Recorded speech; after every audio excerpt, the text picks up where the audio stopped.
Opportunity to visit a few weeks ago in Springfield, Mass, and the broker there rented out the auditorium for the whole pavilion, and we had a great time together. I'd like to begin by asking you this question. How many of you have been in real estate for more than 5 years? May I see your hands? Okay. 10 years. All right. For those of you in business for, say, 10 years or longer, what person has had the greatest impact on your career from a motivational standpoint? Anybody? Just show some names. Go ahead. Chad Sessions. Yes! Great. Go ahead. Lloyd Jeffy. Floyd Wickman and Mike Ferry. Floyd Wickman, Mike Ferry. Anybody else? How about those new to the business? Who's had the greatest impact? Coach, speaker. Lee Schiller. Okay. Anybody else?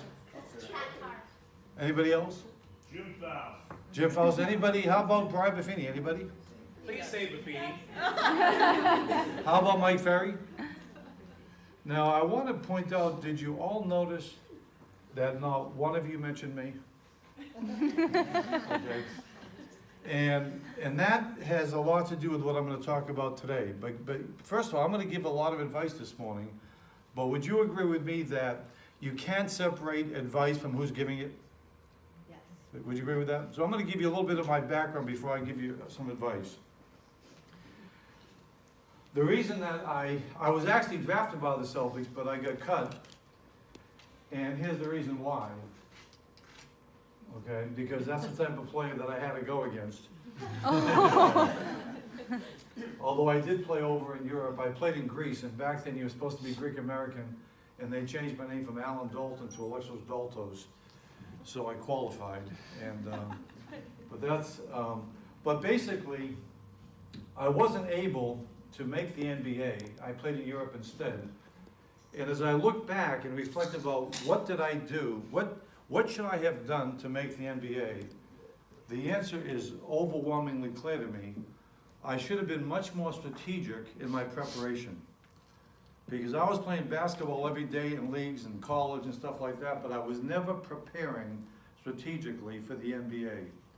And certain things that looking back forensically, if I had done, there's not a doubt in my mind, I would have been able to make the NBA. And that's the theme today, is that I think as an industry and as individually, we've got to become much more strategic. And I think we're more tactical than strategic. And let me try to make some validation out of that. How many of you, when you were in high school or college, had a strategy that you were going to sell real estate? May I see your hands? Other than somebody whose family's in the business. How many of you in high school or college had a strategy that you were going to sell real estate? Please raise your hands. Okay, one person.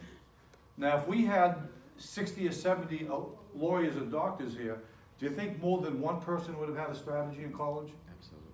How about athletes? How about entertainers? Police officers? Musicians? So basically, we are the least strategic population in the world. Doesn't mean we're any less intelligent, but we're not strategic. Some of you have children and grandchildren who at 8, 10, or 15 already know what they're going to do. Would you agree with that? But that's not us collectively. That wasn't me.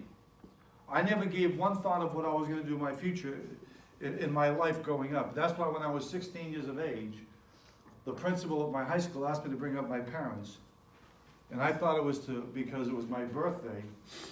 And I'll never forget, we went into the principal's office and the principal said, "Mrs. Dalton, just so you know, not everybody's cut out for high school." Ouch.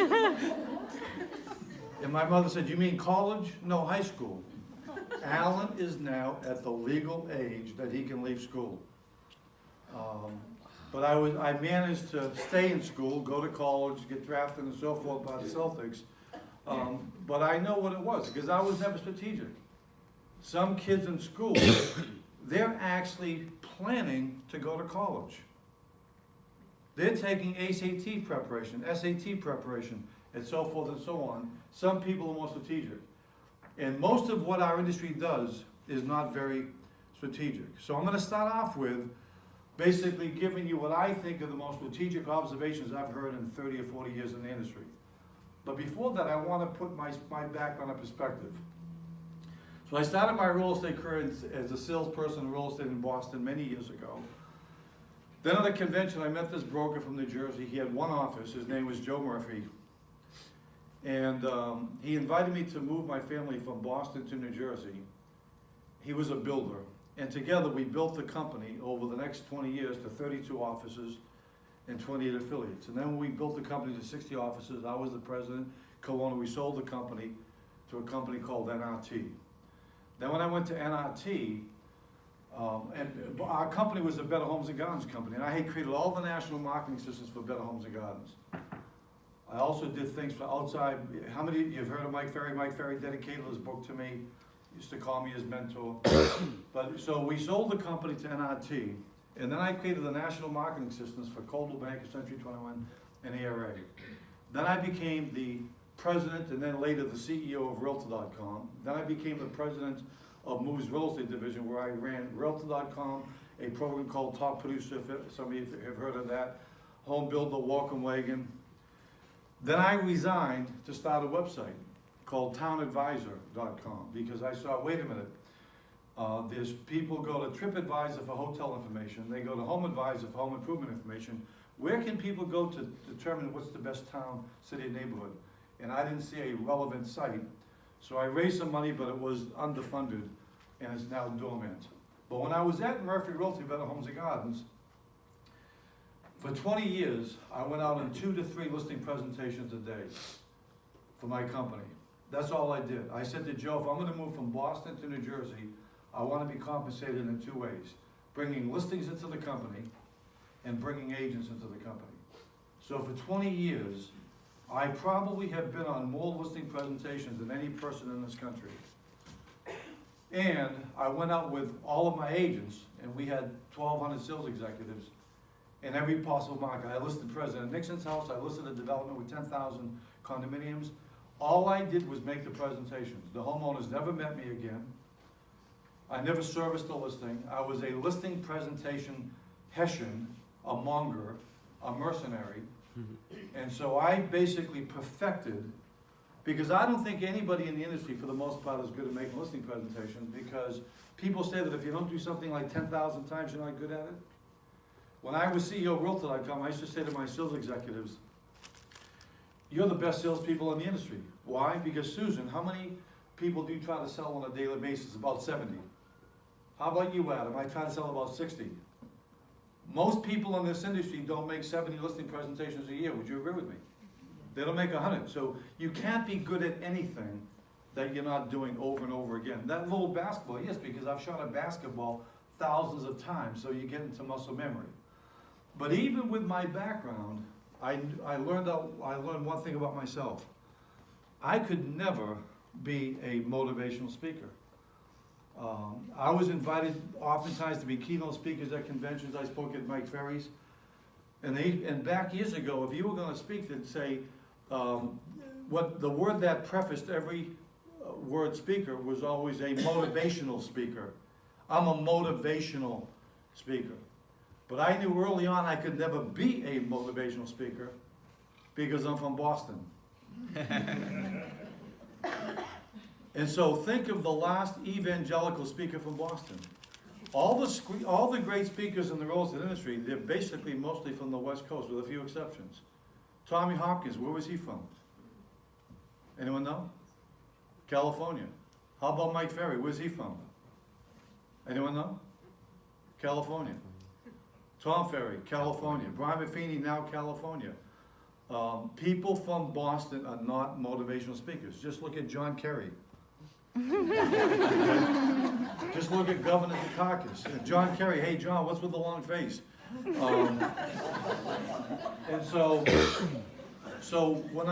yet I wanted to contribute to the industry, so I concluded the only thing that I can do, if I'm going to contribute beyond my company to the industry at large, I need to become the industry's first and only and best demotivational speaker.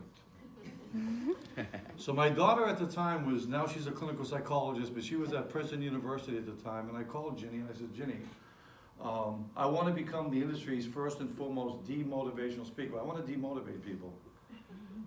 can you do some research, because I want to have a program, I have to have some substance, it just can't be a little pithy saying here. So she did some research for me, so she came up with the 4 major ways we can demotivate people from wanting to do business. Now, the reason I think I'm making a very valuable contribution to the industry by raising this issue is it has to do, it has to do with the Socratic method. Okay, you look at the thesis, the antithesis, and then you get a synthesis. So you debate. Basically, every coach in the industry, every speaker, is essentially just telling people what they should do. They're not focusing on what you shouldn't do. And I think our industry makes a lot of mistakes. I don't know about you.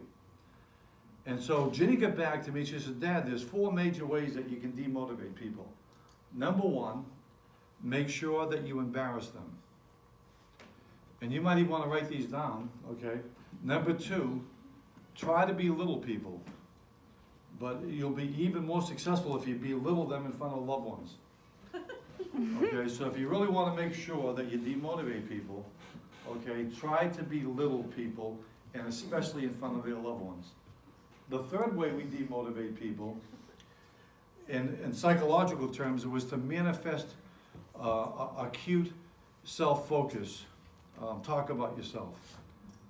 Do you think our industry has been trained to talk about ourselves more to clients and say doctors and lawyers? What do you think? Yeah. So that would be a great way to demotivate people. Like sometimes an agent will say to a homeowner, the biggest reason you should list with me is because you get me. And that's the most frightening news of the night. Okay? And the 4th way to demotivate people is try to get them to change how they think. And our industry has mastered all of these.